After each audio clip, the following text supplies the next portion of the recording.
I will call to order the January 30th, 2024 meeting of the UTRCA Board of Directors at 9:31 a.m. We have regrets from Anna, Skylar, and Paul. And we have Harsh, Peter, and Dean joining us remotely, so welcome. I will begin with the territorial First Nations greeting. We begin by acknowledging that the land on which we gather is the traditional territory of the Attawadron, Anishinaabe, Haudenosaunee, and Lenape peoples who have longstanding relationships to the land, water, and region of southwestern Ontario. The local First Nation communities of this area include Chippewas of the Thames First Nation, Oneida Nations of the Thames, Munsee Delaware Nation, and Delaware Nations at Moraviantown. In the region, there are 11 First Nation communities and a growing Indigenous urban population. We value the significant historical and contemporary contributions of local and regional First Nations and all the original people of Turtle Island. I will now ask if there's any modifications to the agenda. Seeing none, are there any declarations of pecuniary interest? Seeing none. Presentations and delegations. Oh, I do want to make an announcement just before we go further there, is that it is sad regret that I have to report that we have one of our past board members who's passed away. Shirley McCall Hamlin passed away on December 23rd. She represented East Sort Tavistock from halfway through between 2016 to 2018, and Shirley and I started at the exact same time. So certainly, while she was on the board only a short time, she certainly left her impactful with her wonderful personality and her very in-depth involvement. So she will be greatly missed, and a donation will be made on behalf of the authority, and a tree will be planted in the Members Grove in her honor, which is just to the north of the building here. So, very sad news to hear.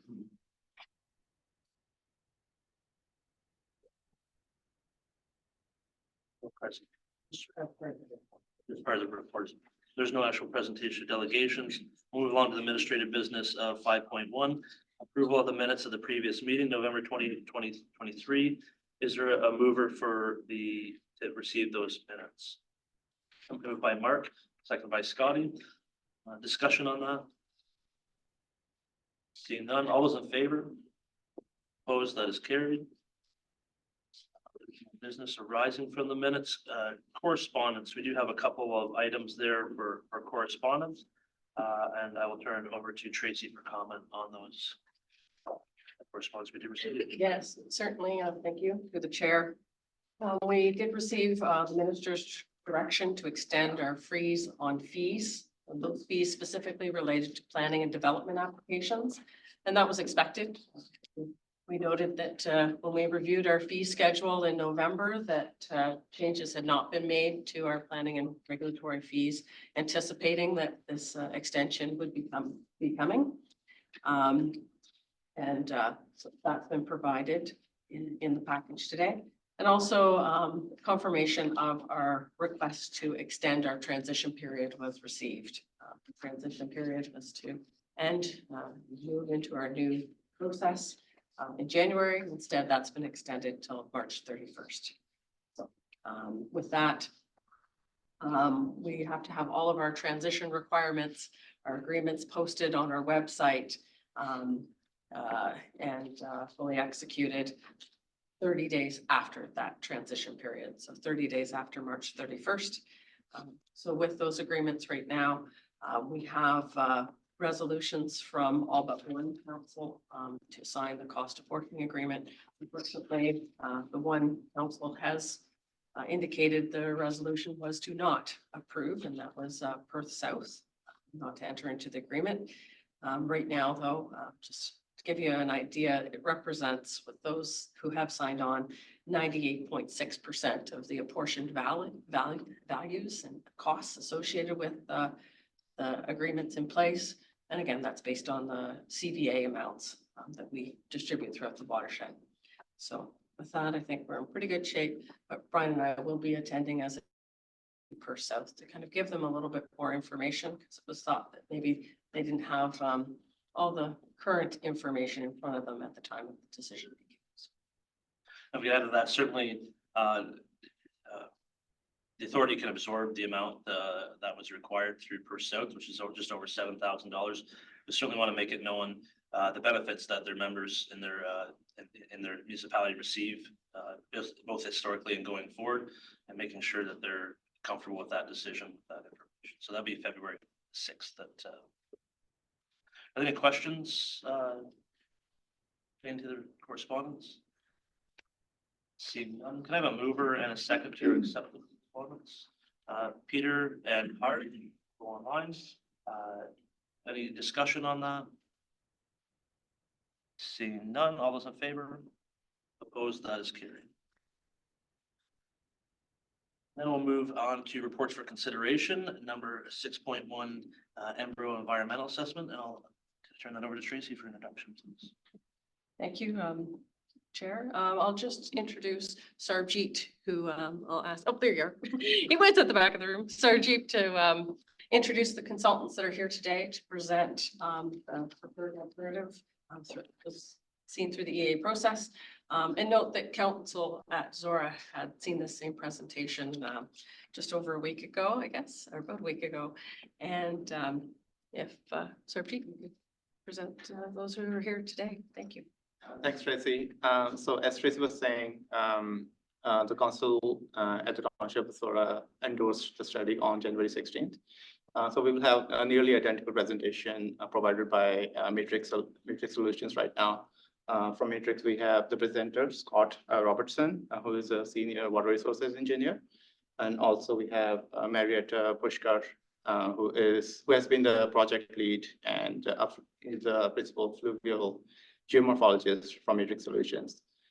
So the staff from Matrix will be present to answer any questions post the presentation, as well as our UTRCA staff. Thanks.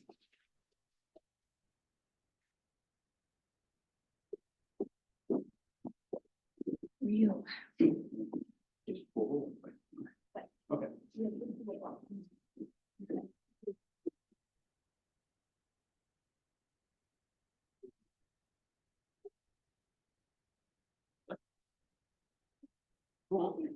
Okay. Thank you, through Mr. Chair, members of the board. Almost 11 months to the day that I was before you with the similar presentation last year, just after you all sort of joined the board. I was first off the docket, and I'm first off the docket again today. So happy to be here. This is an update to the Embro Dam Class Environmental Assessment Project. We went away last year with board support, but presented to Township Council after, and they had some valid questions regarding financials and economics in the plan. And there was some outstanding requirements around a community liaison committee as well, which have been fulfilled. So this is an update to that project. So as to my agenda, I'm going to quickly run through that EA study. It has been 11 months, and I realize you probably had other things on your mind since we first talked about it. But I'll run through the preliminary project implementation plan and what we envision for next steps as well. So from the EA study, just a contextual refresh. This is regarding the Embro Pond, which is within the Embro Conservation Area, which is 2 kilometers-ish north of Embro. It is an online reservoir dam that is on, it's called Spring Creek, which is also known as Youngsville Drain, a tributary to the North Branch Drain. It is cold water brook trout habitat upstream and downstream of the dam, but a dam being in the way, it separates those 2 populations, which is never a good thing, but it's commonplace in Southern Ontario and across the world. It's a small water course, really. We're near the headwaters with only 7 square kilometers of drainage coming to it. That's about 700 hectares or 1,800 acres. The pond itself is also relatively small at about 0.8 acres, and it holds, when it's not filled with sediment, roughly 30,000 cubic meters of water. The dam structure itself is an earthen embankment dam.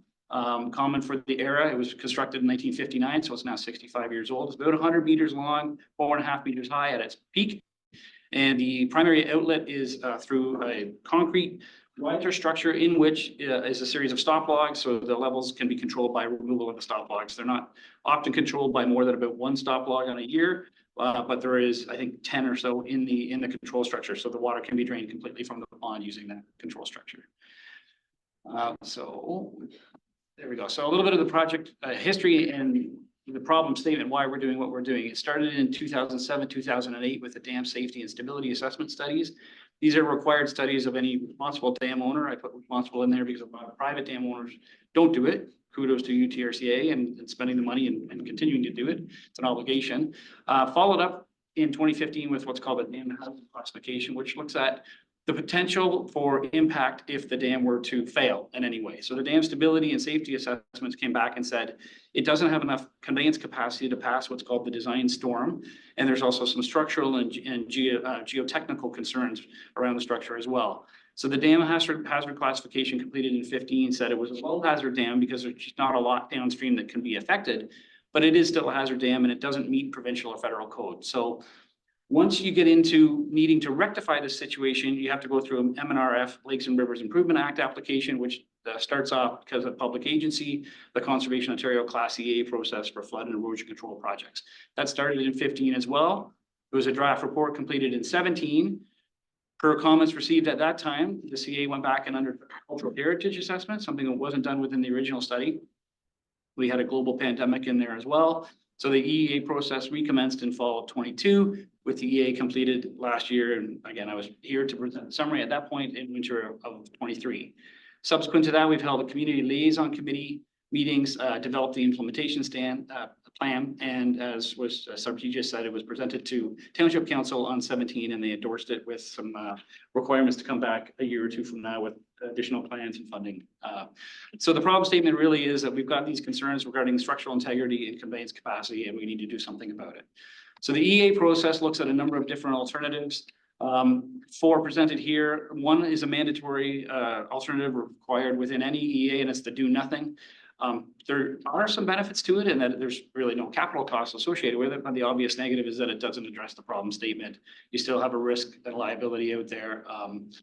Alternative 2 is what was recommended in the dam safety study, and it's to repair and reconstruct the existing dam. So you're left with something that looks exactly the same, almost exactly the same. You've broadened out the slopes, you've increased the emergency spillway conveyance capacity, that sort of thing, but you retain a dam structure and a reservoir on the property. Alternative 3 was perhaps the opposite end of the spectrum, where the dam is largely removed. The creek is renaturalized as a natural channel, whether through engineered and fluvial geomorph design and build, or left to naturalize on its own with some human intervention if stability isn't achieved in the way that would best suit the habitat. Alternative 5, I've skipped 4 here, we'll see that next. Alternative 5 is a variation on 2 and 3, where we've got some portion of the creek that is naturalized at the headwater part of the pond, but the dam itself is lowered to increase conveyance capacity over it, and you're left with a smaller pond. Alternative 4, which bubbled up to the top through the EA process as preferred, was a mix, again, using a natural channel alignment through the dam with the majority of the earth and dam control structure removed, but also the creation of a wetland, wet pond sort of as a riparian benefit to it. It is kind of a necessity in this case because we do have some species at risk, or there was observations historically of, I think, snapping turtle. So it's a nod to that. It's also a nod to some of the cultural heritage. There's been a water feature on the site, at least with this dam, for 65 years, but for I think 150 or 175 years, there's been variations on the dam near the site. Through any EA, we evaluate all of the options against each other, but on the broad definition of environment. So it's not just the natural environment that your mind might go to. There's also the technical, the social, cultural, and the financial environment. That's all part of the broad definition of environment within that process. The impacts of the preferred alternative in this case, there's some technical. It may interfere with shallow groundwater wells in the nearby area. So if that reservoir has artificially held up groundwater table levels over the last 65 years, and somebody's put a well in that accesses that higher level water table, when you drop that water table down in the pond, it could drop the whole, the surrounding water table down and thereby impact somebody's groundwater quantity or quality. But it does, on the positive side, it eliminates the dam safety hazard. All kinds of positive environmental effects on it. Again, reconnecting that brook trout habitat from downstream and upstream, removing the pond that sits there in the summer and soaks up the solar radiation and actually warms up the water, which is not a good thing for the downstream fish. It would remove that negative thermal impact associated with that, so it improves the water cooling. And it just, in general, it readjusts to the natural flow regime. Even though it's not a big facility, it does impact on that the hydrologic regime of water flowing in, it would have a deadening type of effect and a reduction in the flow downstream. So it's important for that downstream reach to receive a natural flow regime as well. From a social cultural, again, it depends on your perspective. Some people like the still water body of a pond. Some people like the flowing water body of a creek. The recreational opportunities will change. There's no evidence that people are using it as a sort of a recreational kayak or canoe type standing water body. But if you like still water fishing, it's there for that. On the flip side of that, if you like the angling in a watercourse feature with brook trout running up and down, I don't think we want to publicize that there's a great brook trout habitat here because people tend to go to it, but it would improve opportunities in that regard. Financial, I would suggest of the 5 alternatives that we're looking at is probably the second cheapest, especially over the long term. Again, with any dam option that is retained, you're into not only repairing and reconstructing if you're looking at alternatives 2 and 5, but you're looking at that recurring dam hazard classification, dam safety assessments, and these are on a 10-year frequency. It's the cost of owning a dam.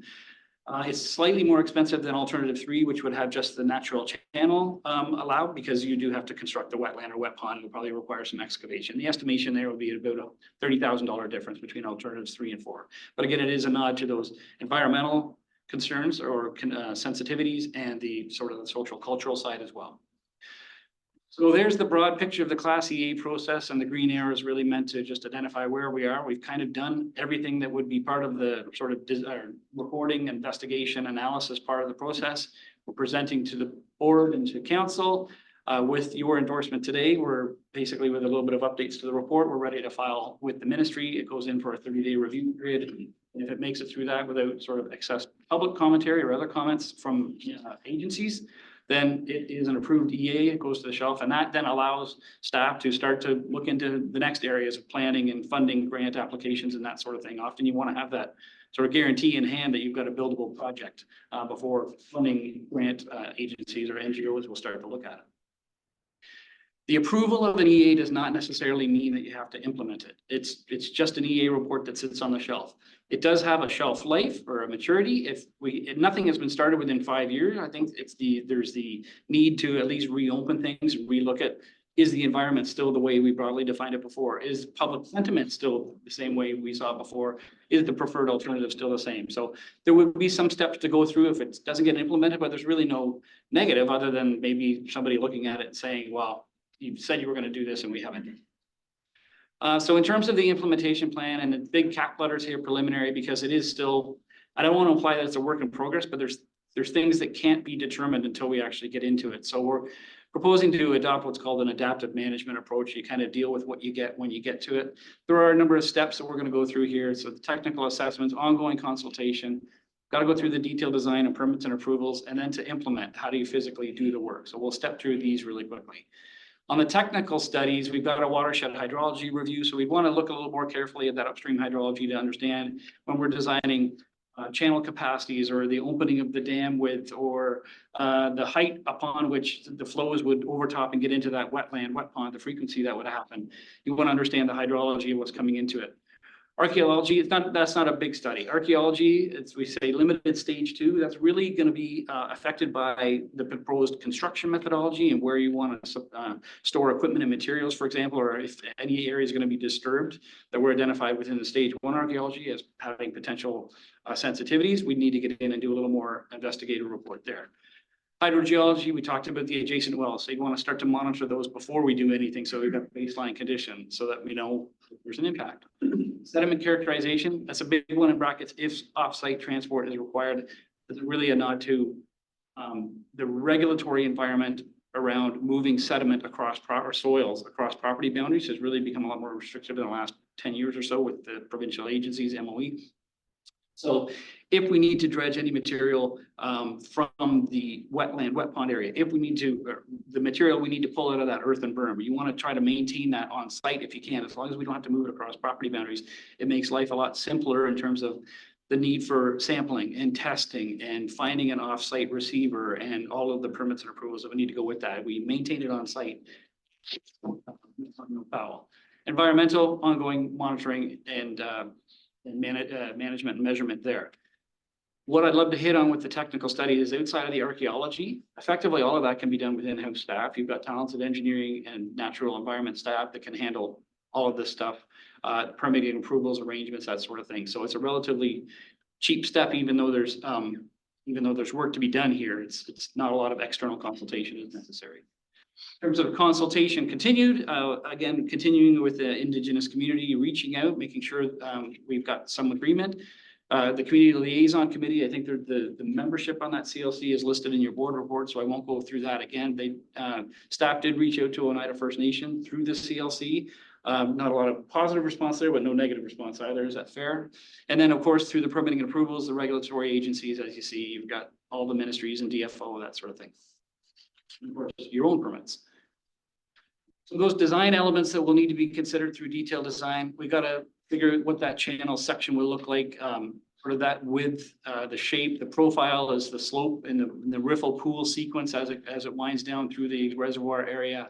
What even the substrate looks like. If we're left with just a fine sediment, it's maybe not ideal for the brook trout spawning. So you want some sands and gravels up through there.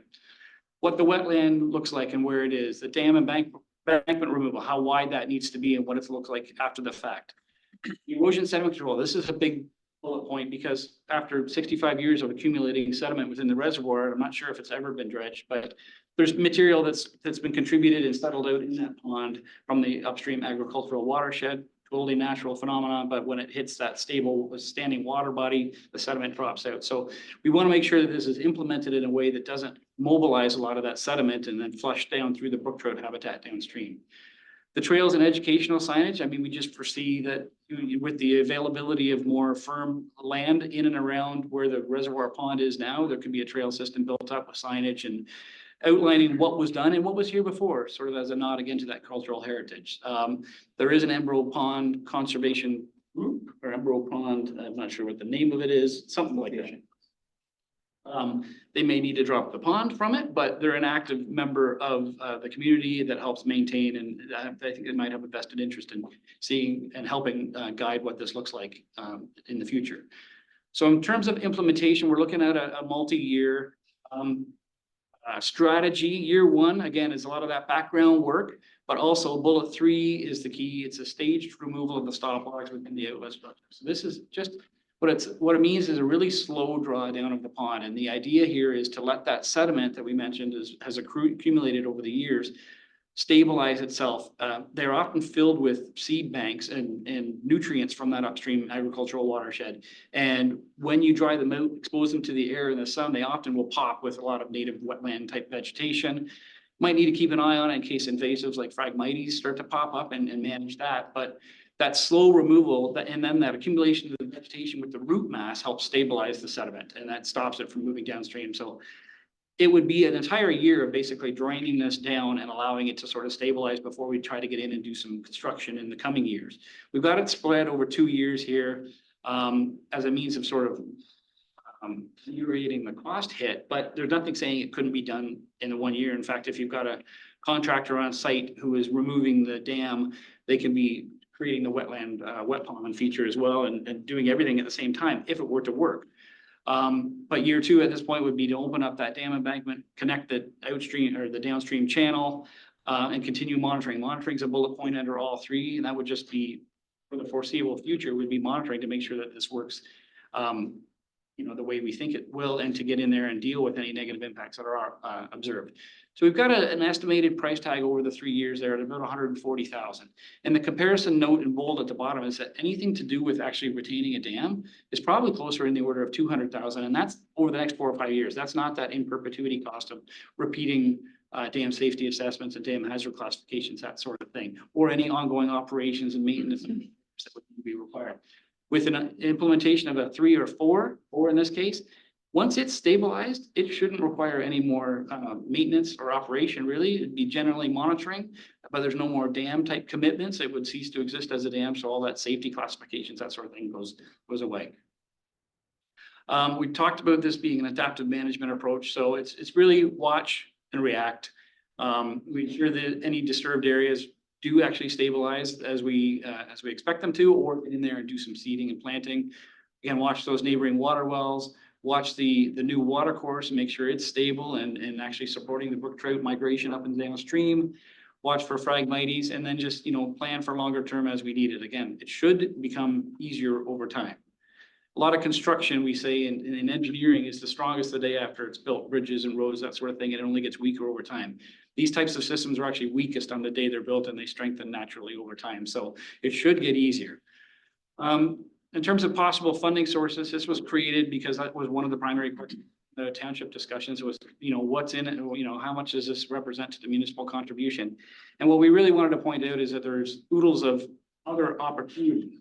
How real they are, only time will tell. I mean, fundraising, more than I what your community might be worth here, but that's always going to be a question mark. But we do know, we've heard from Ontario Rivers Alliance, for example, that reconnection of brook trout habitat, they might be on side for having been able to access some money for that. Ducks Unlimited with the new wetland wet pond creation. I've got another project where they've already said they're on side for something like that.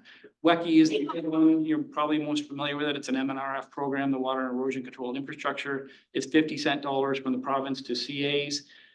No guarantee that a low risk dam would necessarily qualify for WECI funding, but I believe they've been involved in at least the EA and the background studies to this, so they're sort of committed, at least to this point. But that would greatly ease the funding burden if we could access something like that as well. And there's all these other programs as well, so we need to get into that. But again, staff can't start to investigate those really until we've got an EA report in hand that says, here's what we want to do.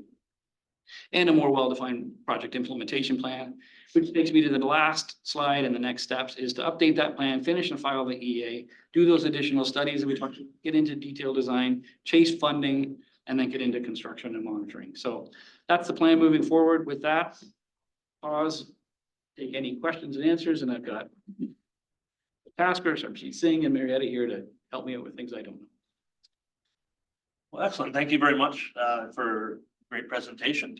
Certainly sparks some memory from last year. So are there any questions? You?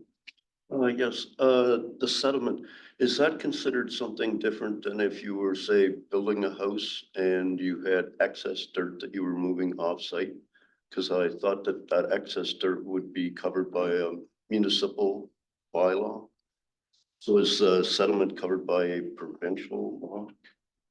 In terms of moving it, this is my understanding of this. In terms of moving across property boundaries, it is, and it depends on what that sediment contains and where you want to put it. Those are the two sort of primary drivers. Through sediment testing completed as part of, I'm not sure if it was the dam safety review, but there was some sediment testing completed on this pond. There was one parameter of note, and it was slightly above what would be called like table 1 levels in the provincial tables, which just means you can't go and apply it necessarily to agricultural land, for example. So that was cyanide. Not sure where it came from. There was even theories of people throwing apples in there back in the day, and cyanide has somehow seeped into the sediment. But it's a provincial law that we're talking. It is correct, yeah. No, that's okay. Thank you. Any questions? Fine. See none, and yeah, I think you mentioned your presentation, but this is a municipal, this would be Zora's responsibility to fund the project. Correct, saying it's the benefit of it, or is there a shared responsibility? Maybe that's some. Pass it to Chris Tasker to answer that one. So just like all of our structures, where there's a beneficiary that's identified, so the beneficiary is responsible for providing the local share of the funding. That local share could be 100% if none of those other funding sources are available. If those other funding sources are available, WECI would be 50%. So their share goes down. So they're on the hook for it one way or the other. But our hope is to be able to leverage their funding to gain other types of funding sources. As Scott had pointed out, there are some opportunities there that are well worth pursuing once we know which direction we're headed. So absolutely, and I think that this leads into, this is how our members benefit from being a member of the authority. Now they do let the staff work very hard to try to leverage the funding to make sure that they benefit, the residents benefit more than they would if they had to do this all on their own. So I'm happy to see the amount of possible funders, and I think it's an exciting project for a lot of people to be involved on. And even from the private side, I think these are feel-good projects that people get involved in. Hugh. This was delivered to Zora Council. Did they vote on anything? Like, did they vote for this or has that come to a vote yet? Like, are They did vote to endorse this option. Yeah. Any further questions? Seeing none, thank you very much for your presentation.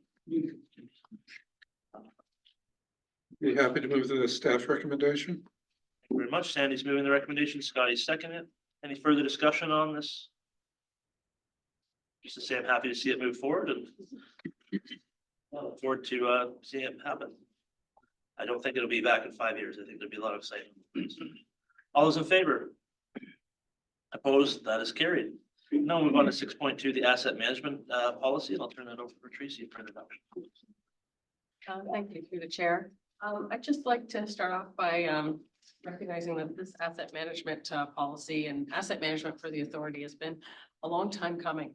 It's something that we've recognized that we've needed to do. Municipalities have undertaken these plans quite a few years ago, but we've never had different funding opportunities to do so and haven't wanted to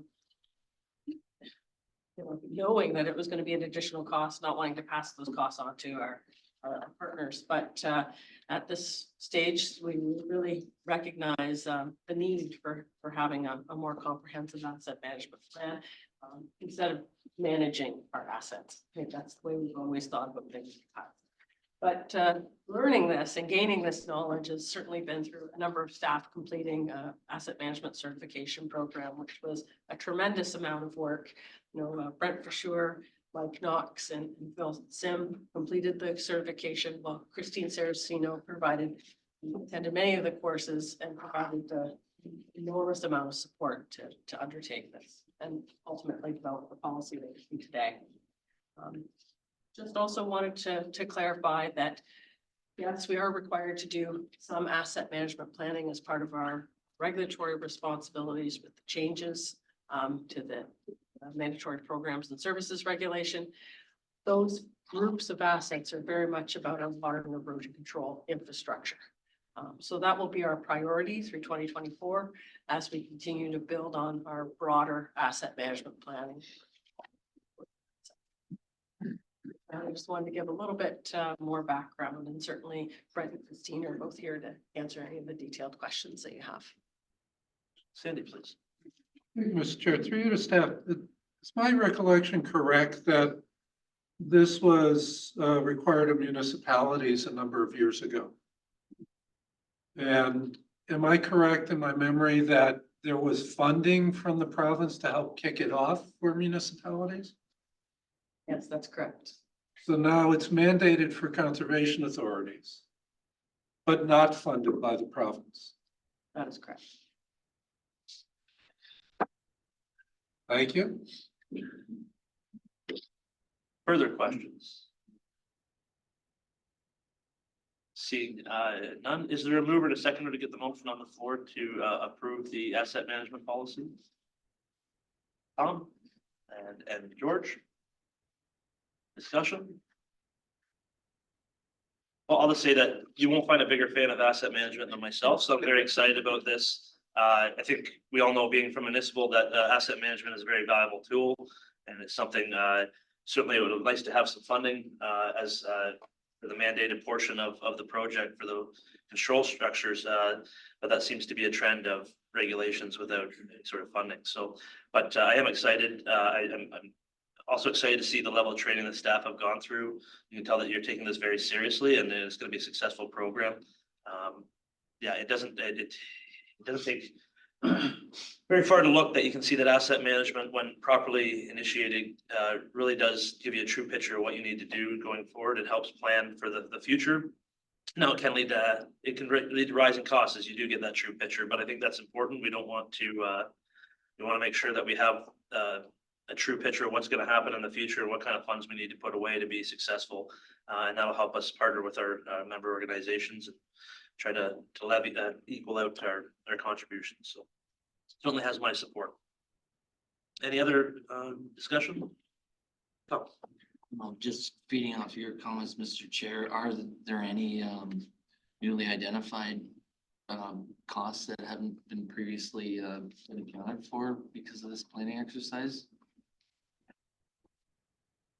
Through the chair, I'll just say, at this point, not specifically, and I'm looking over to Christine, because that's been our big driver. We need to have the plan to better understand what our costs will be over time, and to be able to, in some cases, prioritize projects, and have those reserves set up in times when we know that there's going to be significant investments needed to complete projects. No, Seth, this Christine, is anything else to add? very early in the process, and so this is getting the framework signed up, in place to be able to develop all the plans and the, data to be input to, so I'm sure we will get some more information on that and, coming forward in future budget asks, for sure. Further discussion? Yeah, please. Yes, I'd just like to highlight that I agree that the asset management plan is extremely valuable for the organization moving forward. Although it does present a lot of possible potential concerns when you identify what you need to put back into reserves for the long-term future and that impact on future budgets, et cetera. So only time will tell. The next years will be very interesting. And Tracy, there is a position identified in here that is part of the budget. Do you want to highlight that? Yes, certainly through the chair. We did plan for having an asset management supervisor type position. We don't have the full job description title fleshed out yet, but that has been planned and that was included in the draft budget that was presented. Excellent. And no one else? All those in favor? Opposed? That is carried. We'll move to 6.3 provincial offenses. Designations, officer designations. And Tracy, would you like to? Yeah, sure. I see Richard in the back of the room. Maybe Richard could stand up. He has been a UTRCA employee for quite some time. You've seen the report holding a variety of number of positions. But he has joined Jenna's team for our regulations under Section 28 of the Authorities Act. And certainly Nathan Robinson is online virtually. Turn his camera on. I'll say hello to Nathan. Maybe his camera isn't. Oh, there he's coming on. There he is. Thank you, Nathan. And he is being designated under Section 29. Thank you very much. Is there a mover and a second for the recommendation or any questions? I'll go Hugh and Debbie. From my understanding, and maybe also it's too bad Skylar and Ann aren't here, but Peter's here. In terms of our ESA team are also provincial offenses officers. Is that correct? Yes. Brett can elaborate a little bit more about what that means. And where I'm going is in relation to the work that it does in London particularly. Do they have the same powers or even more powers than a municipal bylaw enforcement officer does? Yes, through the chair to your question, Sandy. So all of our Upper Thames employees that are designated as officers, whether it's under Section 28 or Section 29, are appointed under the Conservation Authorities Act to enforce those Section 28 regulation to Section 29. Specific to the UTRCA lands and the ESA management staff, they are designated under Section 29 to enforce the Conservation Authorities Act, its rules, its regulations on CA-owned lands. But also in addition to that, the UTRCA lands and ESA staff are also appointed under the PR2 bylaw for the City of London. So that's the municipal law enforcement officer. So in effect, they have the municipal law enforcement officer designation and the Provincial Offences Act officer designation to enforce the CA Act and the Trespass to Property Act as well. So it's kind of a bonus within the contract to manage the city lands that there's extra bylaw enforcement powers Certainly, that come with that contract. certainly. And all the training and designation and professional development that also correlates to the POAs also is valuable information and training to support that municipal law enforcement as well. Bit of a hidden benefit. Certainly. Okay, thank you. Mark, please. Yeah, just not sure how to ask the question, but this, a lot of the section 28, sort of, let's call them complaints or would the bylaw officer type of studies or looks at the property, are they mostly complaint driven? The neighbor complains that the other neighbor seems to be building something right on the edge of a river or something like that. Yeah, sure, I can speak to that, Chair. A lot of our violation activities are reported by neighbors. People have noticed suspicious activity and have called the authority or emailed us. But occasionally staff are just driving by a property and are seeing activity on it that doesn't look like something that we have approved, and appears to be in a regulated area. So we sometimes track them down on our own, but most often they're reported by neighbors or people that have noticed in the area that have noticed suspicious activity. Further to that, my understanding from past discussions of this, Jen, is we don't randomly go out and look for violations. It's really part of the work that's already being done because we're so busy with other stuff. Correct. It's a difficult balance, because we are so busy with our regulation staff are so busy with their permitting activity. It's hard to kind of juggle enforcement as well. And we don't have any revenue that's associated with enforcement activities. So it's sometimes a difficult decision on what to pursue and what to leave alone. We obviously just can't turn a blind eye on everything. And that's certainly not fair to the people that are actually moving forward and with the correct steps and seeking permits and approvals from the Conservation Authority. So we do have an obligation to enforce our regulation. But yeah, it is often tricky. And so next month at the February meeting, we'll be presenting a report on the 2023 violations. So you'll see kind of the enforcement activity and work that our regulations staff were involved in over the past year. And then in March, we're planning to bring forward some guidelines for how we pursue violations. So a bit of a matrix for kind of ranking violation activity and which ones we pursue, just kind of a guide for staff about how to move forward with violations and what we prioritize and which we don't. So we'll be bringing that through the board as well for your review and approval. Thank you. Excellent. Any further comments or questions? Seeing none. All those in favor? Opposed? That is carried. And welcome to you both in your positions. Okay, we are now going to go into in camera. Talk about two items under 7.1 and 7.2. Okay, just wait for, we'll have a motion to go into close. You and George, please. Discussion. All in favor? Opposed? That is carried. All right. So anyways, we're good. Made the announcement, so staff will be. So we're back online. Yep. Excellent. Okay, I'll call our meeting back to order now that we're out of closed session. And we do have a mover. Peter is moving and Anna is seconding that the board of directors approve the recommendation as presented in closed section reported for item 7.2. Is there discussion on that? None. All those in favor? Opposed? That is carried. Also, we do need a mover and a seconder for item 7.1 just to receive as information. Tom and Debbie. Discussion. All those in favor? That's carried. And we will now move on to reports as information. 8.1 Administrative Enforcement Section 28. Is there Jen has certainly answered to any questions on the report, which she returns.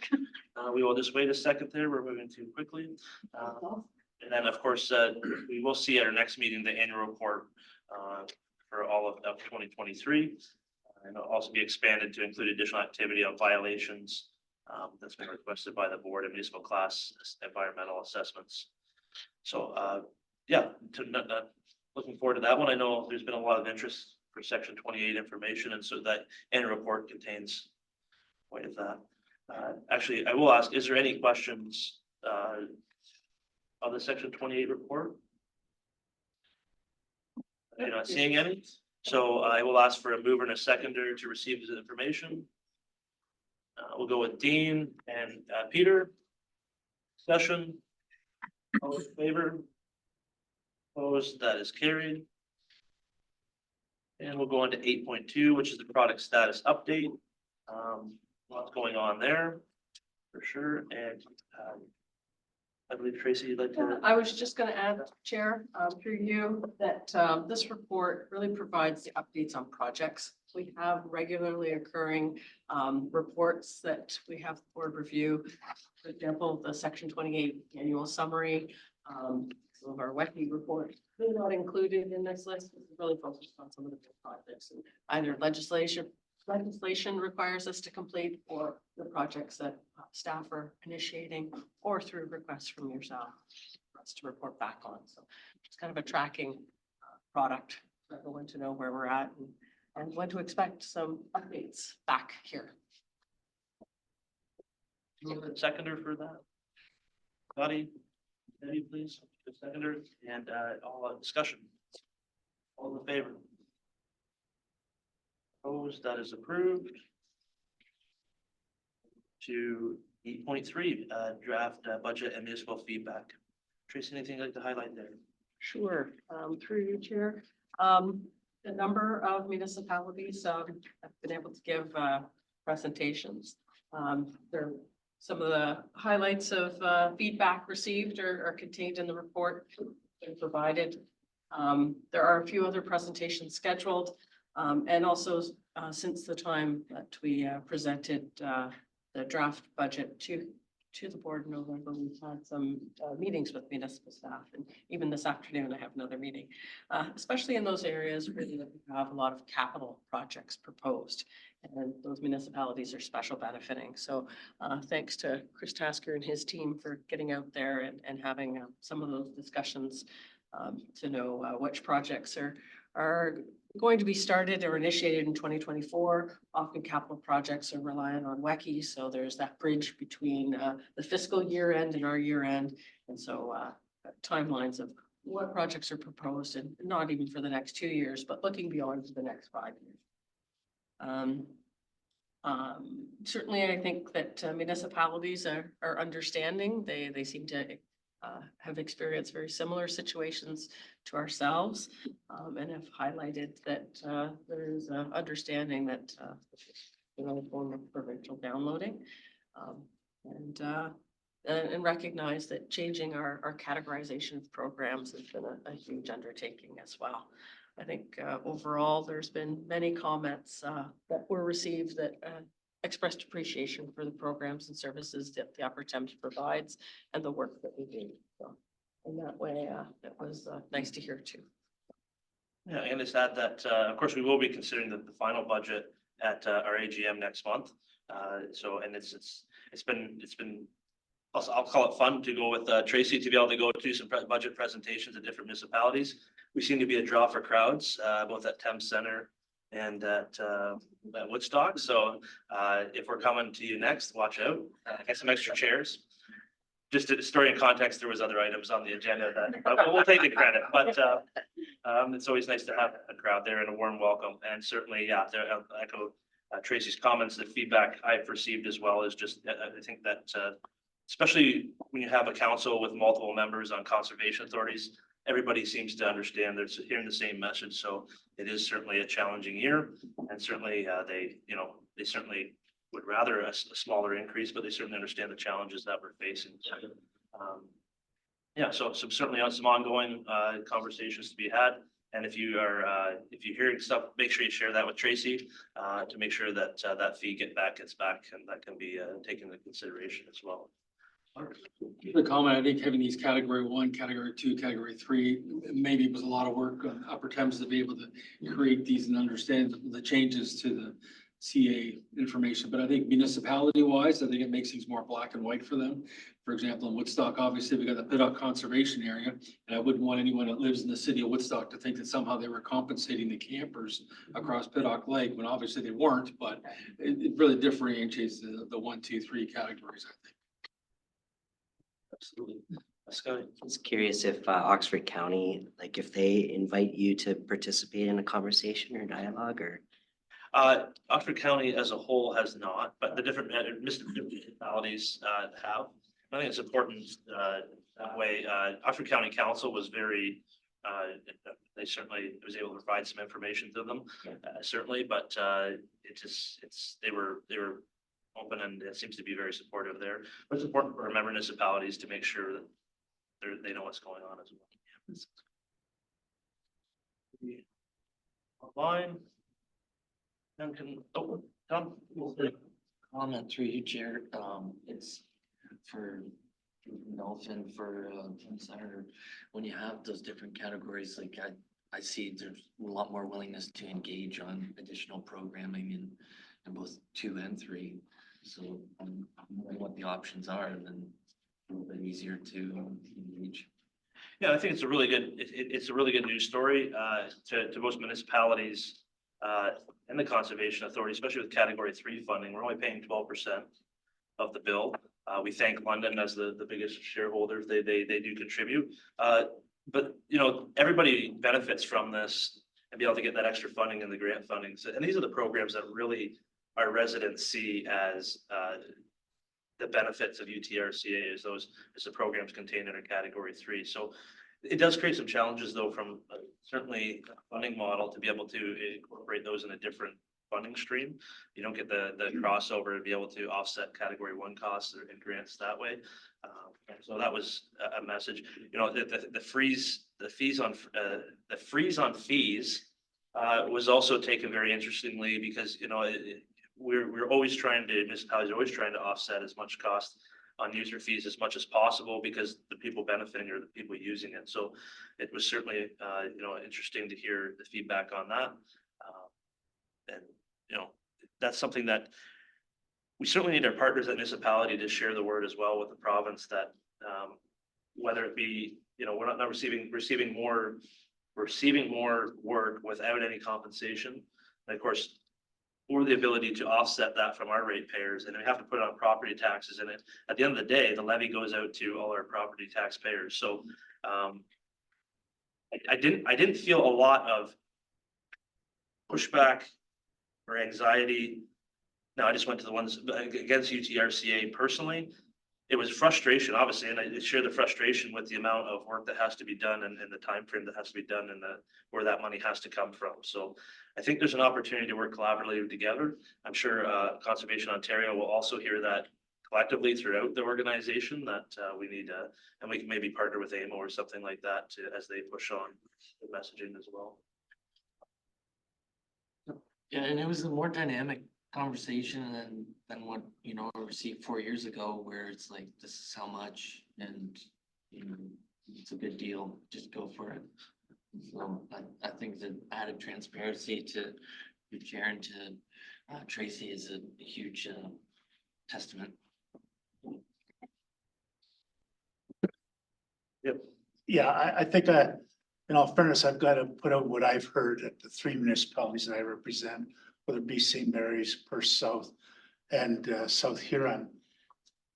And they understand the downloading. They weren't surprised at the additional requests.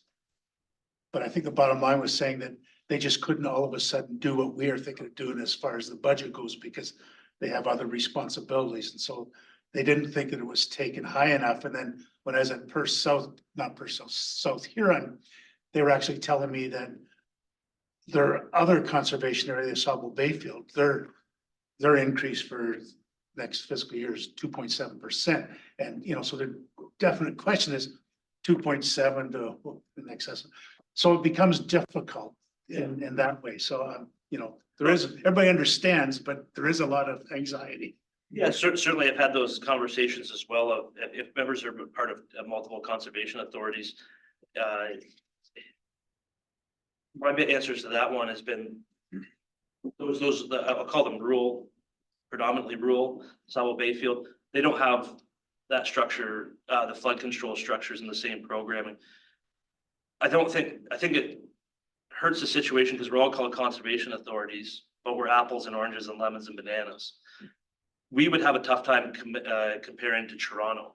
because of just the scale and what they're predominantly urban 100%, where we're mixed.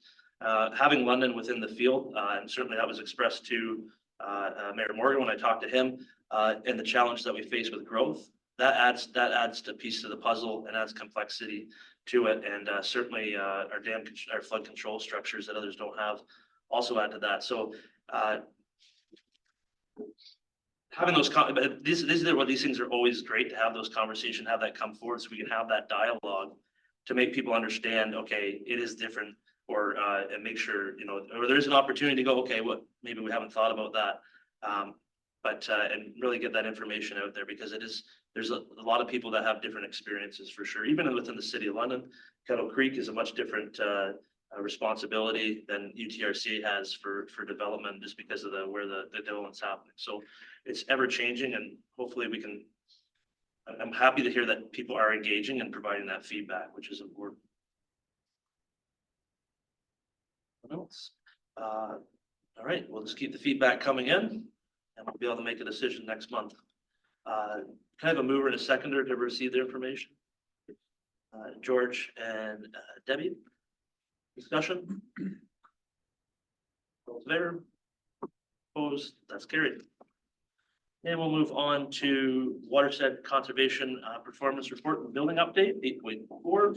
And Tracy, over to you. Okay. Thank you, Brian. I would say thanks to Hugh for bringing this and requesting a report back on the building. Yeah, we've been in here a while, and so it's good to take a look back from when it was first constructed and our first couple of years of monitoring to see, well, how are we doing now? And I would say, you know, from doing this, we can clearly see that the performance of the building continues to operate as designed, and efficiency is improved. So both Brent and Mike are available to answer any questions regarding the report. I thank them for putting that together. Yeah, it's always good to kind of take a stop, monitoring results, provide some input back. I thank everybody for the report. It's always nice to see that when you've made an investment, you're getting a really good return on the investment. Just have two questions for you. The ongoing maintenance and that type of stuff, did you find that that's equal, or you're doing less maintenance on this building than you would do on, say, a conventional building? Like your maintenance and upkeep and that kind of stuff. Is this type of building, you're spending less time and effort on that than, say, a conventional building? Brent or Mike? Through you, the chair. Thank you for your question. Yes and no, actually, in answering that. It's more. Are you a politician? It's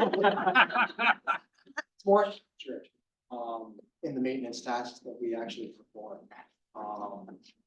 With the training that we've acknowledged and received through contractors that come in and give us that education components. It's a little more focused and specific to the maintenance program. Okay, and for your numbers there, being as there was a lot of people working from home, do you feel that changed your numbers a significant amount, or not? Reduced the numbers. Sorry. Reduced the numbers, or the energy efficiency. Sorry, But not significant. Reduced the improved the performance. Let's just say. Okay. Thank you.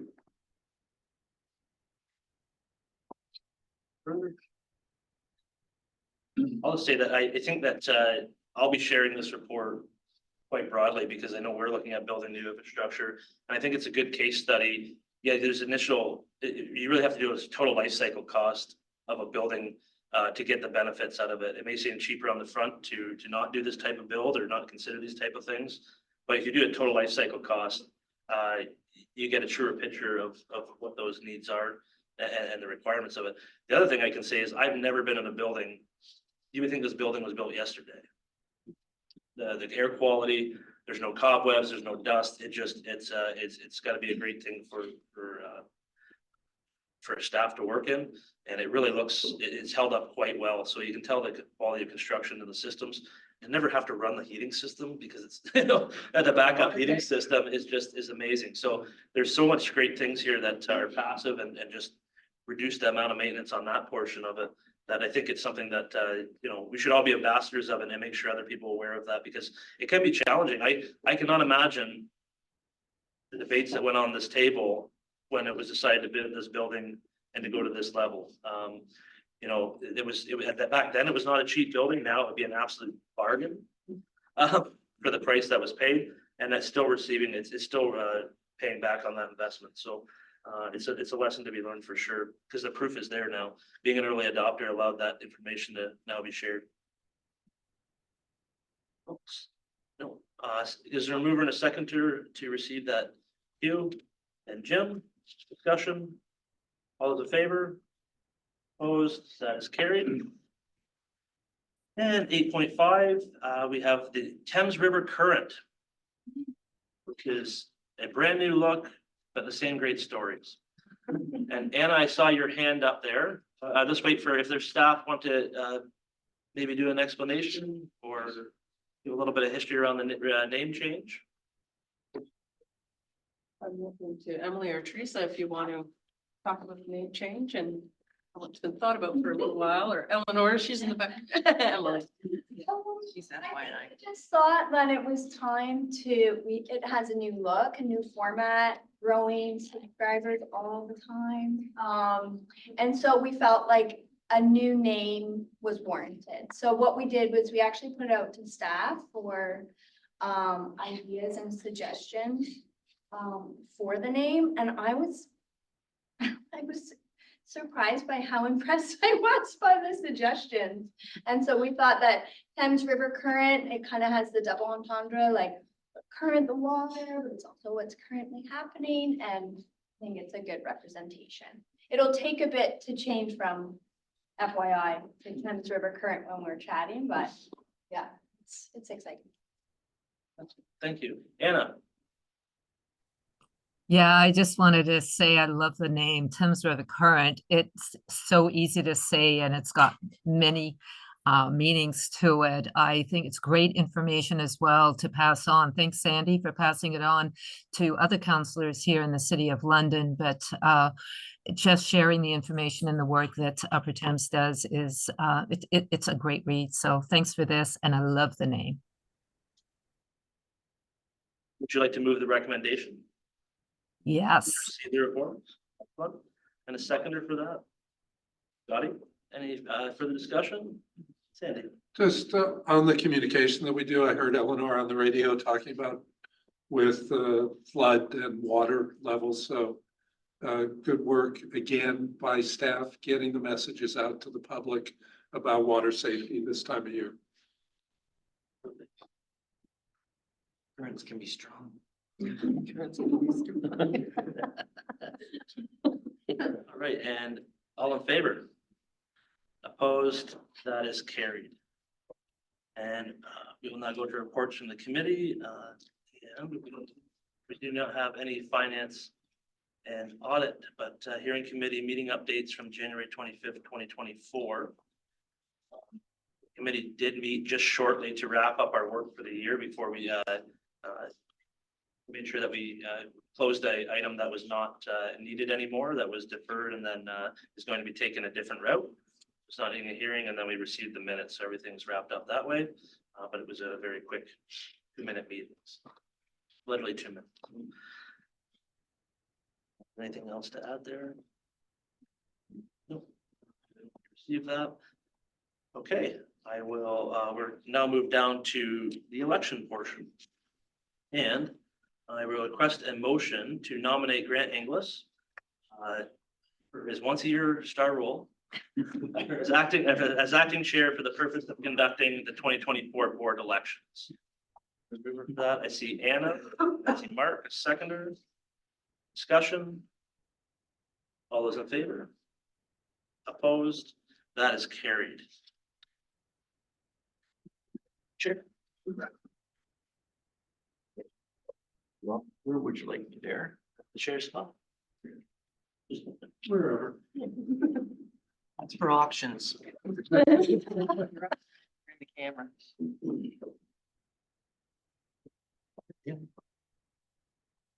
Maybe we'll cancel all holidays. Oh, no, here. Thank you. I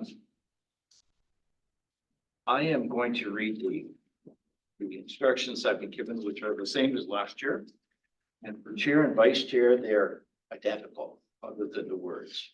So if I may, I'll read the process for chair, the election of the chair, and the vice chair will be identical. So I advise you that this election is going to be conducted in accordance with the Conservation Authorities Act and the UTRCA Administrative Bylaws Section B, Governance Section 4, maximum term for chair and vice chair. In order to be elected as the chair or vice chair, you must be a member appointed by a participating municipality to the Upper Thames River Conservation Authority. I am going to ask for nominations for the position of chair and vice chair. I am going to call for nominations for the position of chair and vice chair 3 times. I will require a mover for that. I will then request a motion to close nominations, and I'm going to need a mover and a seconder. And then I will inquire whether the nominee is or nominees are willing to accept the nomination. If there's only one nominee, that individual shall be declared into position by acclamation. If there, in the event that more than one member is nominated for the position of authority chair or vice chair, I will request a motion to nominate 2 scrutineers. And those have been prearranged. I will then suggest that those pre-arranged names consent to act. Each nominee will be permitted not more than 3 minutes.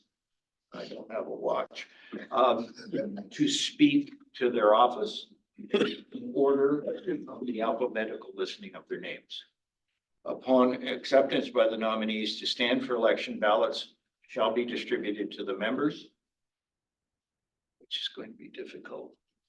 We got it figured out. We got it figured out. Okay, ballots shall be distributed to the members by the scrutineers for the purpose of election. And I then shall ask the members to write the name of one individual on the ballot. And we'll carry on. If there are more than 2 nominees, and upon the first vote, no nominee receives the majority required for election, the name of the person with the least number of votes will be removed from further consideration for the office, and new ballots will be issued. In the case of a vote where no nominee receives the majority required for election, and where 2 or more nominees are tied with the least number of votes, a special vote will be taken to decide which one of such tied nominees shall be dropped from the list of names to be voted on in the next vote. Should there be a tie vote between the 2 remaining candidates, new ballots shall be distributed and a second vote held. Should there still be a tie after the second vote, a third vote will be held. And should there be a tie after the third vote, the election of the office shall be decided by lot drawn by the acting chair or designate. Is that all clear? So if I might start with the position of chair, I'm going to ask for nominations for the position of chair of the Upper Thames River Conservation Authority for 2024. I move Brian Petrie. Thank you.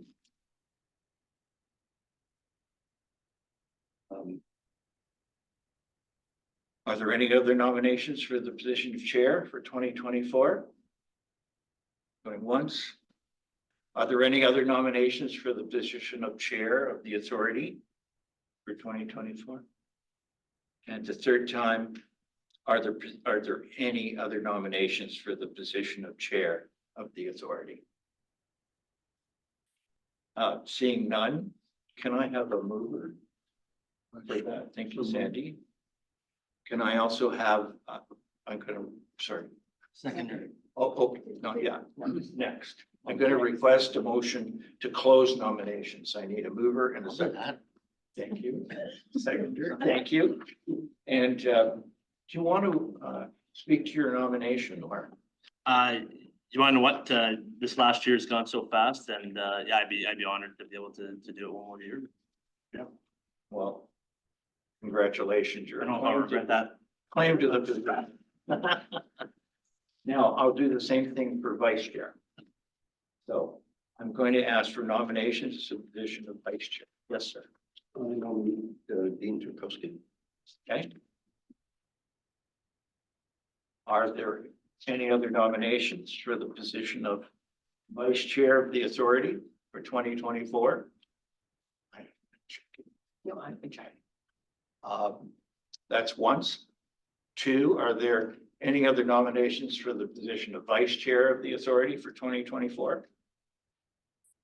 Third, are there any other nominations for the position of vice chair for the authority for 2024? Seeing, so can I have, can you give me a motion to close the nominations? I need a mover and a second. Move, thank you. Do you, where is Dean's up there somewhere? There it is. Dean, do you wish to speak to your nomination at all? Yes, Grant, through you, thank you to my fellow members for the nomination, and I look forward to the opportunity to work alongside the chair and alongside the rest of the board of directors and the staff to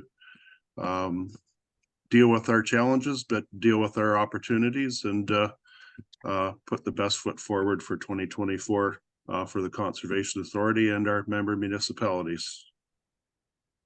Thank you. I therefore declare that you are the vice chair of the authority for 2024 by acclamation. Now it gets interesting. Now we're going to proceed to the election of the hearing committee. And there are three persons who we will need nominations for.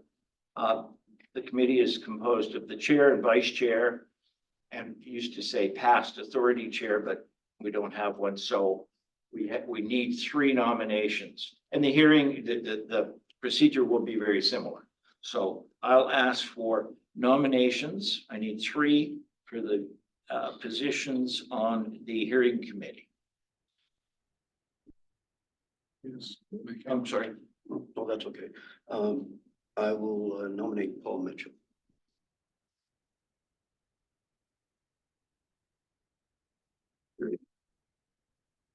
I need two. I'll nominate Anna Hopkins.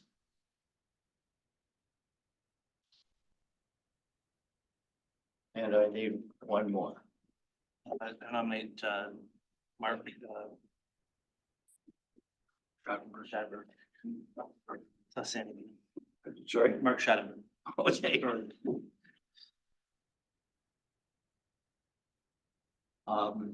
I will then, same process, I will ask, are there any other nominations for positions on the hearing committee for 2024? What do we have this for right now? You haven't been nominated. Yeah. Oh, I also nominate Sandy Levin. Okay. I think we're up to, that makes sense. So we only have five. Yes, there's only five. See, we have 5 members. 2 are already in place because of their positions. I asked, and I have 3. You but have there's- Paul, Anna, and Mark now. I'm sorry. Yeah, you have Paul, Anna, and Mark. Correct. So, yeah. Is there another, do you wish to nominate another?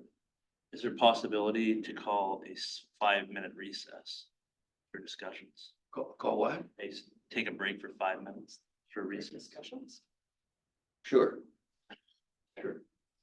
There'll be a break for 5 minutes. So we'll come back at 11:20. Okay.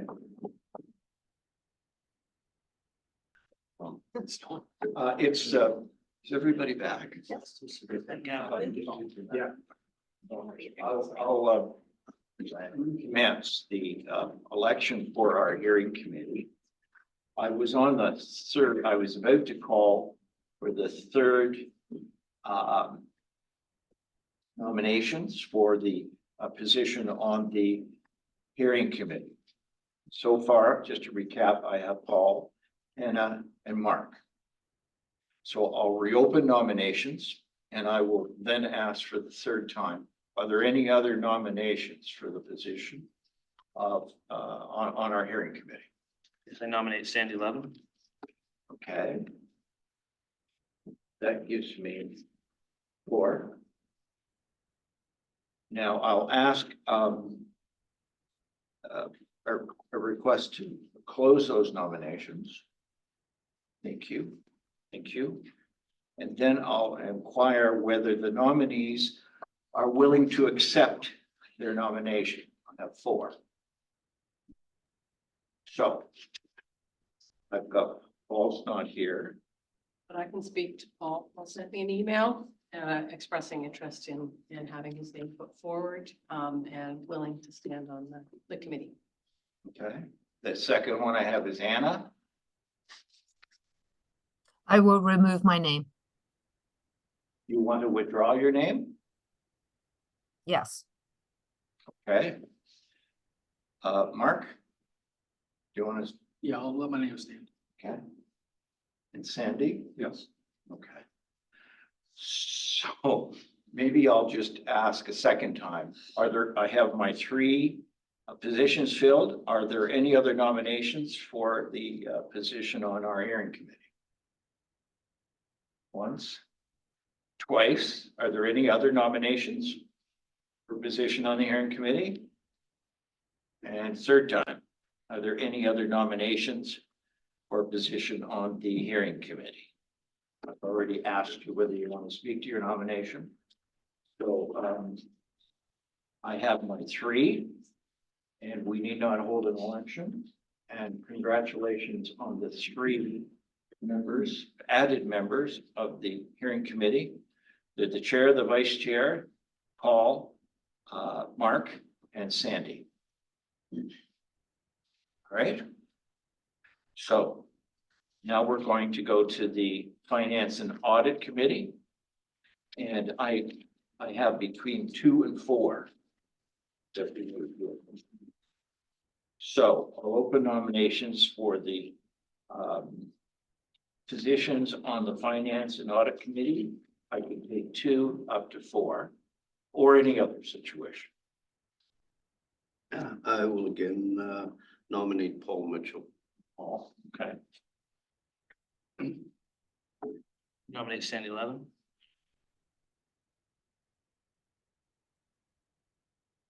Are there, oh, sorry.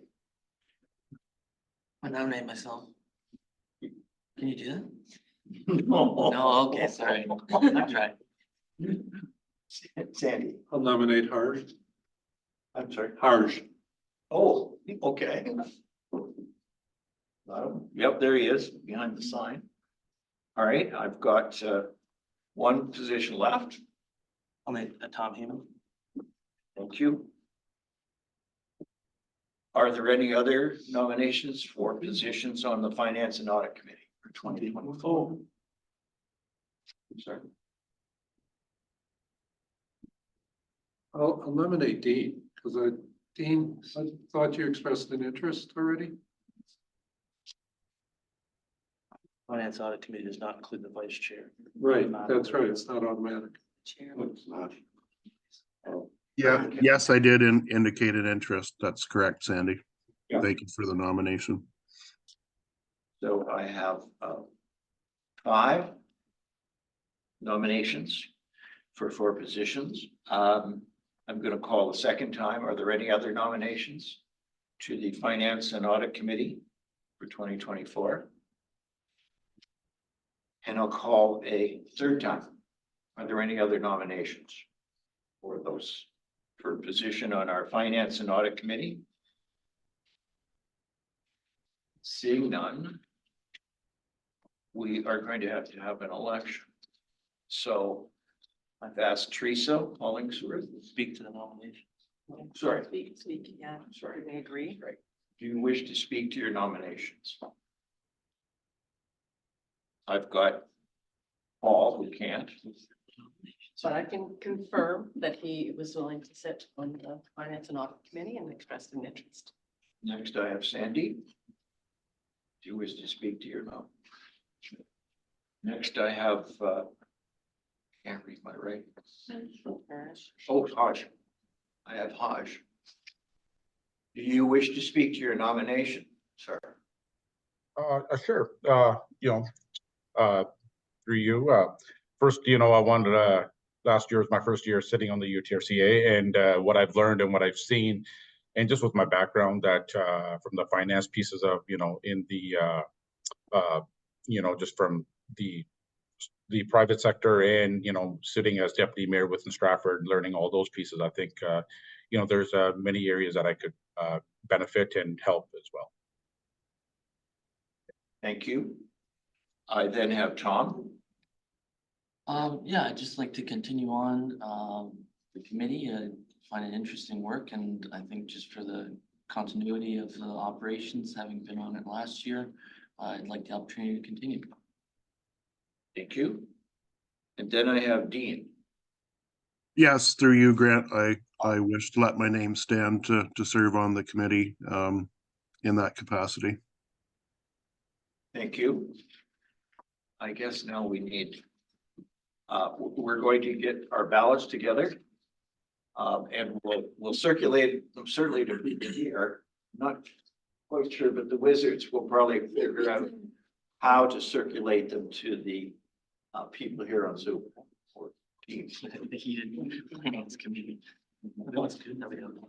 Sorry, apparently I need a nomination for, I need your approval to appoint Eleanor Hagee and Teresa as scrutineers. Thank you. Seconder, thank you. All in favor? Thank you. So.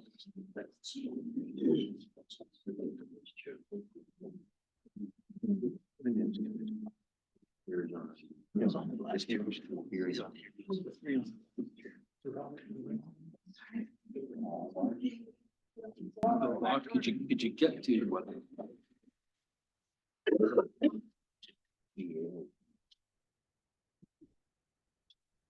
I now have the results of the vote as tabulated by the scrutineers. And I'm pleased to announce that the elected candidates are Dean, Paul, Raj, and Sandy. So thank you all for those votes. Can I have a motion to destroy the ballots? Great, thank you. Seconder.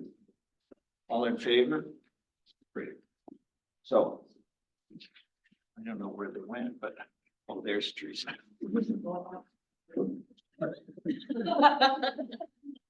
Escort. So the last position that's available, I have a position for one person on the Source Water Protection Committee. And I will open nominations. Nominate Sandy Levin.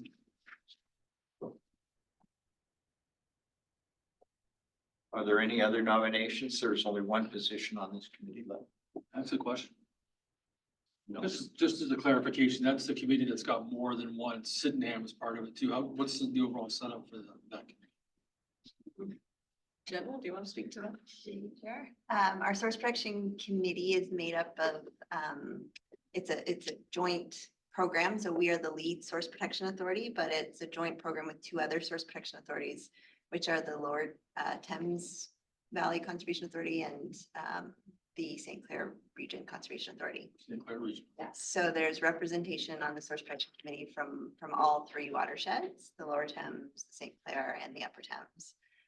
As the lead source protection authority, our source protection striking committee member would sit as well on the source protection committee as the liaison member as well.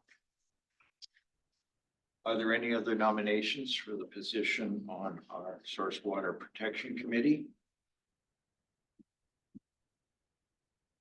Are there, second time, are there any other nominations for the position on our Source Water Protection Committee? And the third time, are there any other nominations for the position on our Source Water Protection Committee?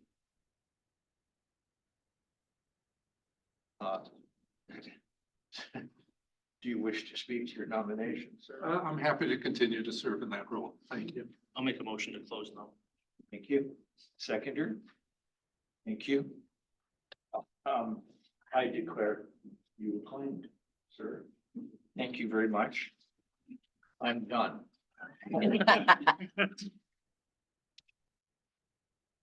I know that the chair will restore the holidays. Thank you. Congratulations to all of the people elected. But do you think we should consider that the vice chair would be on the Finance and Audit Committee automatically by being, did we ever have a discussion on that? It's certainly something to consider when we update our next bylaws. I can speak to that when the terms of reference were approved by this board for the Finance and Audit Committee. It was discussed at the time, and at the time it was decided not to give more flexibility, I believe, because it's such a specific committee that requires a specific person with knowledge of those types of things. It was meant for flexibility, I believe, but Or if we could add that position, like one more person to the committee or something. It's just something for somebody to think about, because it's kind of important that the VP has a good knowledge of what's going on. So certainly I can work with you on a motion to try to bring that, you know, forward for consideration. We'll consider it.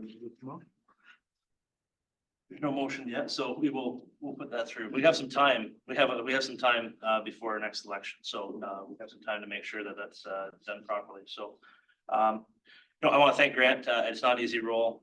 It's good to see that there was so much interest in the positions, and appreciate everybody stepping forward. And it kept staff trained on how to hold elections, so that's good. That's exciting. I don't think we've ever. I can't remember an election being held, so that's good to see. And reminds me what we all go through. Oh, Grant. You have to restore the holidays. Oh, I restore the holiday. There you go. No, I do appreciate everybody stepping forward, and it's always good to have those willing to serve. It shows we have a really active board, and certainly appreciate or encourage everyone to share interest and learn. Certainly those meetings are open to members to attend if they want to, so feel free to participate at any time. With that, I will move on to number 11, notices of motions, which we may have next time. Is there any other notice of motions that people want to introduce? Seeing none, on the chair's comments. I will thank the board